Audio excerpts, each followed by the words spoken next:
بسم الله الرحمن الرحيم.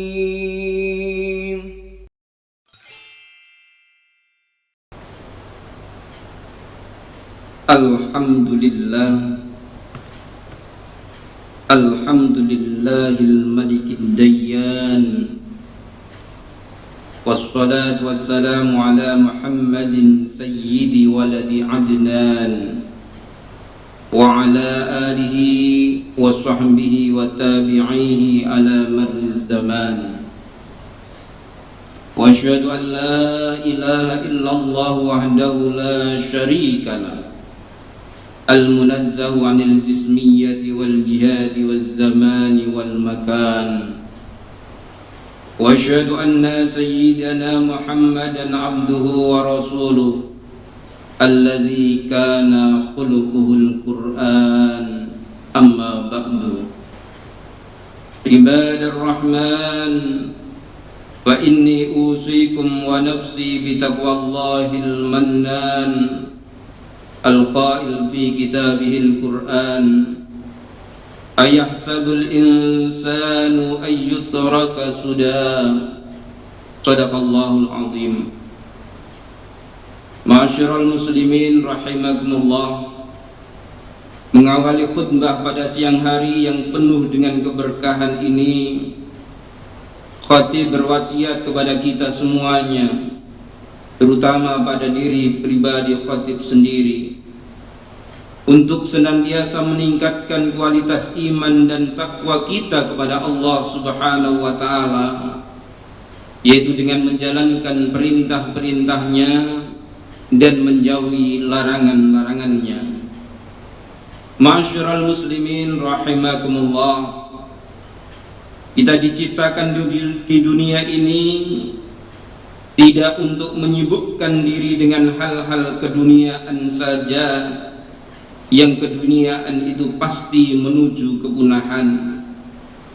Kita diciptakan tidak untuk menyibukkan diri dengan jabatan yang akan kita tinggalkan, pakaian yang pada akhirnya akan usang, makanan yang akan menjadi kotoran, mobil yang suatu saat nanti menjadi rongsokan, dan rumah yang tidak kita bawa ke kuburan. Di kehidupan dunia yang sementara ini, kita diperintahkan untuk berbuat taat kepada Allah Subhanahu wa ta'ala, Tuhan yang wajib kita sembah. Dengan ilmunya yang azali, tanpa ada permulaan, Allah mengetahui bahwa di antara hamba-hambanya ada yang taat, dan di antara mereka ada yang durhaka dan mendustakannya. Ia menyiapkan surga bagi hamba-hambanya yang mukmin dan neraka bagi hamba-hambanya yang mendustakannya dan mendustakan para nabinya. Kita tidak seperti binatang yang kehidupannya hanya dilalui untuk makan, minum, dan tidur, melainkan kita diperintahkan untuk berbuat taat kepada Allah dan dilarang untuk berbuat maksiat kepadanya. Barang siapa yang tidak mengetahui hal ini, berarti ia tidak mengetahui tujuan penciptaannya. Bukankah Allah berfirman, ayahsabul insanu ayyutraka suda? Apakah manusia mengira dia akan dibiarkan begitu saja tanpa pertanggungjawabannya? Allah Subhanahu wa ta'ala juga menegaskan, wa ma khalaqtul jinna wal insa illa liya'budun. Aku tidak menciptakan jin dan manusia kecuali aku perintahkan mereka untuk beribadah kepadaku.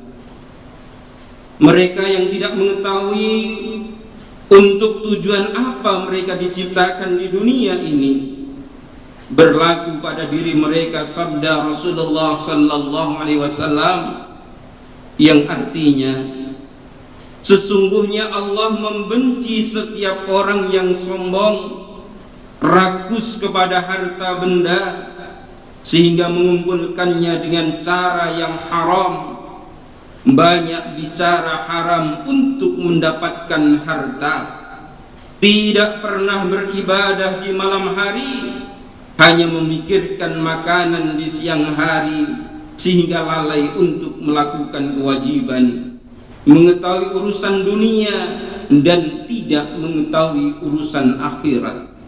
Hadis riwayat Ibnu Hibban.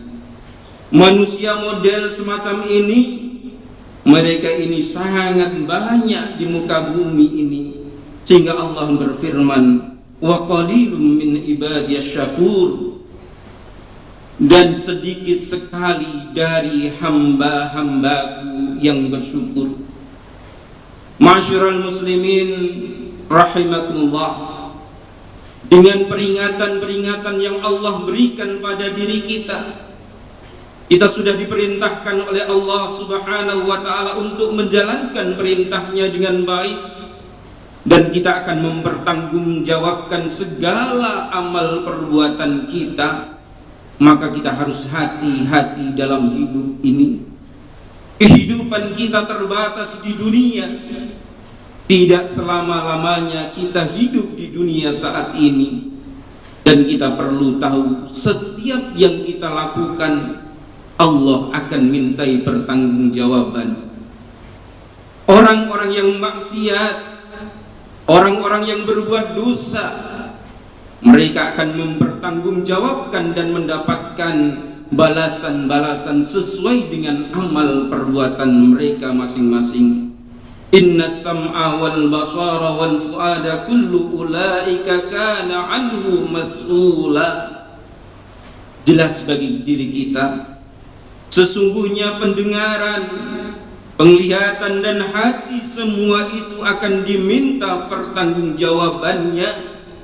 Maka apa yang kita ucapkan, apa yang kita dengar, apa yang kita lakukan, apa yang kita kerjakan, itu semuanya akan dipertanggungjawabkan di hadapan Allah Subhanahu wa ta'ala. Allah tidak akan luput dengan diri kita. Allah senantiasa melihat, Allah senantiasa mendengar apa yang kita ucapkan, dan Allah mempunyai malaikat yang mencatat amal perbuatan. Ma yalfidhu min qawlin illa ladaihi raqibun atid. Ini jelas bagi diri kita jamaah rahimakumullah. Sedangkan seorang muslim yang sempurna imannya, maka bertakwa dan salih adalah pilihan yang terbaik bagi mereka. Ia adalah yang dimaksud oleh sabda Nabi Muhammad sallallahu alaihi wasallam, al-muslimu man salimal muslimuna min lisanihi wa yadihi, muttafaqun alaih.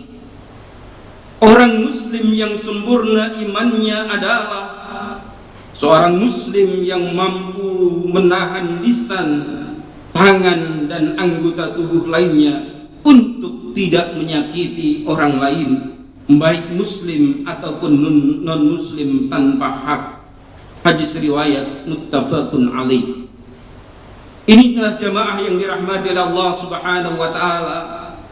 Kalau kita ingin menjadi muslim yang baik, selamatkan diri kita, selamatkan diri kita, dan buat orang-orang yang di sekitar kita bahagia dengan kehadiran diri kita, bukan malah mereka sakit. Bahkan kita sering kali menyakiti mereka. Menyakiti seseorang yang ada di sekitar kita tidak perlu dengan senjata tajam saat ini.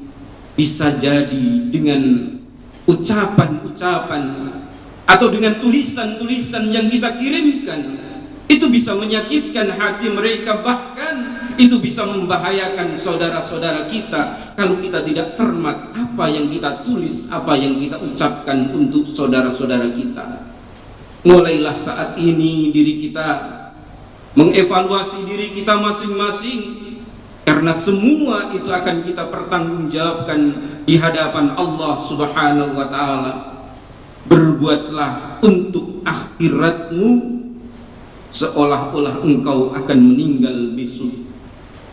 Berusahalah untuk mengumpulkan bekal akhirat sebelum engkau dikejutkan oleh kedatangan malaikat Israel yang tidak akan permisi kepada siapapun.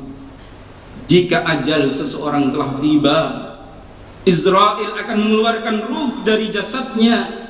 Anak kecil yang masih menyusu kepada ibunya, remaja yang kuat badannya, orang sehat yang tidak pernah sakit, semuanya jika ajal telah tiba, ruhnya akan berpisah dari badannya. Betapa banyak orang-orang sehat yang mati tanpa sakit, banyak pula cucu yang meninggal sebelum kakek-kakeknya itu meninggal. Inilah pelajaran bagi diri kita jamaah rahimakumullah. Untuk itu kita persiapkan bekal untuk kehidupan akhirat kita. Bekal itu adalah ilmu dan amal, yakni belajar ilmu agama dan mengamalkannya. Ilmu agama akan menjaga diri kita, berbeda dengan harta benda. Kitalah yang menjaga harta itu. Banyak di antara kita yang sibuk mencari bekal harta untuk masa depan di dunia, tapi lalai mengumpulkan bekal yang bermanfaat bagi masa depan. Bekal kita ada di alam kubur kita, bekal kita ada di alam akhirat kita. Ma'asyiral muslimin rahimakumullah, seorang penyair menyampaikan, wahai orang-orang yang sibuk dengan urusan dunia dan terbuai dengan panjangnya angan-angan, ingatlah kematian datang tiba-tiba dan kuburan adalah tempat balasan amal. Di saat kita mencermati dengan baik, maka kita akan mempersiapkan diri kita untuk kehidupan akhirat kita. Kita persiapkan tidak hanya pada diri kita, tetapi kita ingat kita punya istri, punya anak, punya keluarga. Mari kita persiapkan keluarga-keluarga kita juga dengan bekal takwa dan iman yang kuat untuk menghadapi hari akhir nantinya. Mudah-mudahan dengan usaha kita yang baik, kita senantiasa mendekatkan diri pada Allah Subhanahu wa Ta'ala.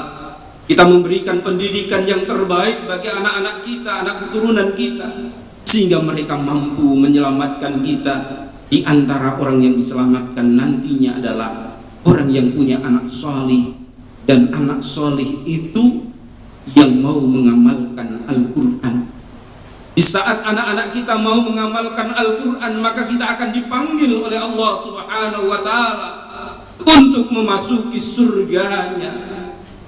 Tapi di saat anak-anak kita tidak ajarkan dengan hal-hal yang baik kepada mereka, kita hanya berikan kesenangan di dunia mereka, kita tidak perhatikan mereka tentang pendidikan agama mereka, maka itu bisa menjadikan fitnah dalam hidup kita. Ayat Al-Quran sungguh jelas menjelaskan ada beberapa macam anak bagi seseorang tersebut. Demikian khutbah singkat pada siang hari ini. Mudah-mudahan Allah senantiasa memberikan keberkahan pada diri kita. Allah menunjukkan jalan yang benar pada diri kita. Allah menunjukkan jalan yang benar untuk anak keturunan kita, sehingga kita semuanya menjadi orang-orang yang salih dan salihah. Terutama kita bisa menyelamatkan kedua orang tua kita. Amin amin ya rabbal alamin. Aqulu qouli hadza wa astaghfirullah li wa lakum fastaghfiruh innahu huwal ghafurur rahim.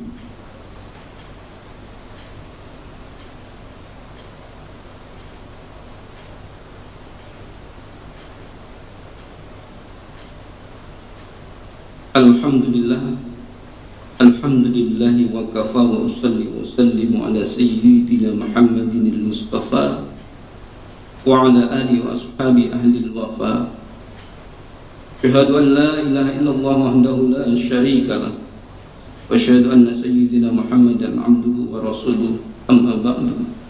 Ayyuhal muslimun, usikum wa nafsi bi taqwallahi al-aliyyil azim wa a'lamu أن الله أمركم بأمر عظيم أمركم بالصلاة والسلام على نبي الكريم فقال إن الله وملائكته يصلون على النبي يا أيها الذين آمنوا صلوا عليه وسلموا تسليما. اللهم صل على سيدنا محمد وعلى آل سيدنا محمد كما صليت على سيدنا إبراهيم وعلى آل سيدنا إبراهيم وبارك على سيدنا محمد وعلى آل سيدنا محمد كما باركت على سيدنا إبراهيم وعلى آل سيدنا إبراهيم في العالمين إنك حميد مجيد. اللهم اغفر للمسلمين والمسلمات والمؤمنين والمؤمنات الأحياء منهم والأموات. اللهم ادفع عنا البلاء والغلاء والوباء والفحش والمنكر والبغي والسيوف المختلفة والشدائد والمحان ما ظهر منها وما بطن من بلدنا هذا خاصة ومن بلدان المسلمين عامة إنك على كل شيء قدير. اللهم ارحم أمة محمد، اللهم اصلح أمة محمد، اللهم فرج عن أمة محمد. ربنا ظلمنا أنفسنا وإن لم تغفر لنا وترحمنا لنكونن من الخاسرين. ربنا هب لنا من أزواجنا وذرياتنا قرة أعين واجعلنا للمتقين إماما. ربنا آتنا في الدنيا حسنة وفي الآخرة حسنة وقنا عذاب النار. عباد الله، إن الله يأمر بالعدل والإحسان وإيتاء ذي القربى وينهى عن الفحشاء والمنكر والبغي يعظكم لعلكم تذكرون. فاذكروا الله العظيم يذكركم ولذكر الله أكبر. أقيموا الصلاة.